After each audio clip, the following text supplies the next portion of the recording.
اعوذ باللہ من الشیطان الرجیم بسم اللہ الرحمن الرحیم۔ السلام علیکم۔ فرعون کی بیوی حضرت آسیہ علیہ السلام کا واقعہ۔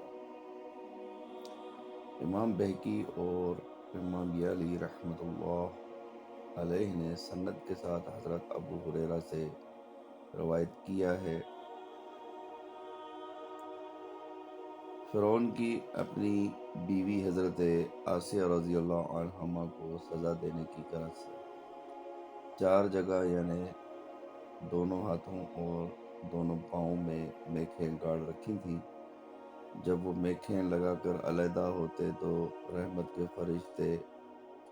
گرمی کی وجہ سے حضرت آسیہ رضی اللہ عنہما پر سایہ کر دیتے اور اسی حالت میں دعا مانگتی ہوئی کہتی کہ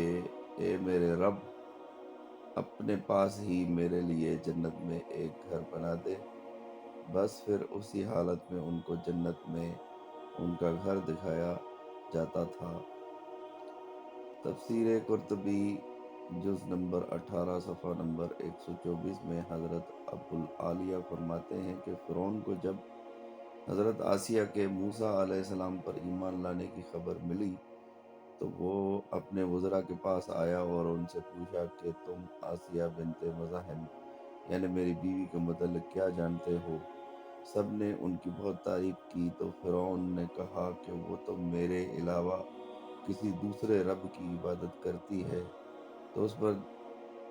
اس پر وزراء نے کہا پھر آپ اس کو قتل ہی کر دیجئے۔ تو پھر فرعون نے ان کے ہاتھ اور پاؤں میں میخیں ٹھونک دی اور اسی حالت میں حضرت آسیہ رضی اللہ عنہما نے آسمان والے رب کو پکارتے ہوئے کہا اے میرے پروردگار، اپنے پاس ہی میرے لیے جنت میں ایک گھر بنا دیجئے۔ اس وقت فرعون بھی حاضر تھا اور یہ منظر دیکھ رہا تھا کہ حضرت آسیہ رضی اللہ عنہما نے جنت میں اپنا گھر اسی حالت میں دیکھا اور پھر ہنسنے لگیں۔ تو اس پر فرعون کہنے لگا کہ کیا تم اس عورت کے پاگل پن پر تعجب نہیں کرتے کہ ہم اس کو عذاب دے رہے ہیں اور وہ اس کے باوجود ہنس رہی ہے؟ بس ہنستے ہوئے حضرت آسیہ رضی اللہ عنہما کی روح پرواز کر گئی۔ حضرت آسیہ رضی اللہ عنہما کے اس قصہ سے یہ بات ثابت ہوئی کہ مظلوم بیوی اگر ظلم ڈھائے جانے کی حالت میں کوئی دعا کرے تو اللہ تعالیٰ اس کو خوب سنتے ہیں اور فوراً قبول کر لیتے ہیں۔ جیسے حضرت آسیہ رضی اللہ عنہما نے فرعون کے ظلم سے نجات اور جنت میں اپنے لیے ایک گھر بنانے کی دعا کی تو اللہ تعالیٰ نے اسی حالت میں اور اسی وقت جنت میں بنا ہوا اس کو گھر دکھایا۔ اس لیے ظلم ڈھانے والے شوہر اس بات کو یاد رکھیں کہ حالت ظلم میں اگر بیوی کی زبان سے کوئی بد دعا ان کے حق میں نکل گئی تو عین ممکن ہے کہ کسی وقت قبول ہو جائے اور اس کا ستیہ ناش ہو جائے۔ اس قصے میں ایک قابل غور اور عجیب بات یہ بھی ہے کہ حضرت آسیہ رضی اللہ عنہما نے اپنے ظالم خاوند کی سزا کے تمام جتن برداشت تو کر لیے مگر اس کے حق میں بد دعا کا کلمہ زبان سے نہیں نکالا، بلکہ یوں کہا کہ اے اللہ، تو مجھے ہی ان ظالموں سے نجات دے دے۔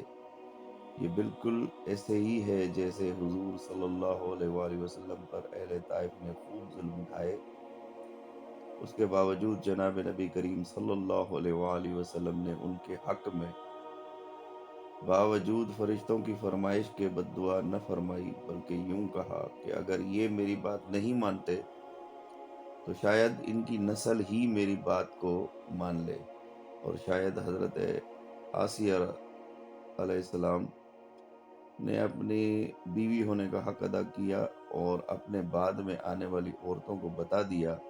کہ صابرہ بیویوں کا یہی شیوا ہوتا ہے کہ وہ اپنے خاوند یا کسی ظالم کے لیے بد دعا نہیں کیا کرتی۔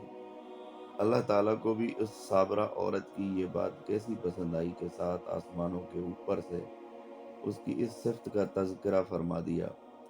جو ضرب المثل کے طور پر قیامت تک آنے والی قوموں کے لیے ایک سبق کی حیثیت رکھتا ہے۔ حضرت آسیہ رضی اللہ عنہما کے قصے سے یہاں سبق ملتا ہے ظلم اور شدائد کے باوجود دین کو مضبوطی سے تھامے رکھو۔ وہاں یہ بھی سبق ملتا ہے کہ مسلمانوں اور مومنوں، تم ظلم اور شدائد پر صبر کرنے میں کم از کم ایک عورت حضرت آسیہ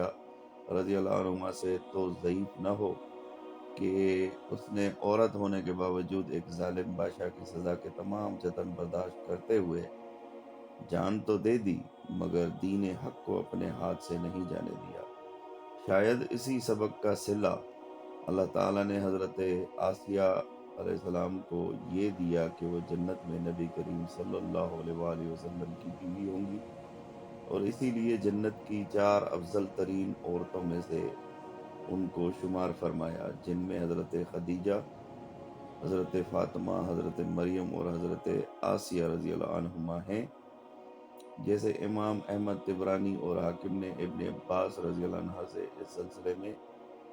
ایک مرفوع حدیث نقل کی ہے کہ رسول اللہ صلی اللہ علیہ وآلہ وسلم نے فرمایا، جنت کی افضل ترین عورتوں میں سے حضرت مریم بنت عمران اور حضرت آسیہ بنت مزاحم رضی اللہ عنہم فرعون کی بیوی ہیں۔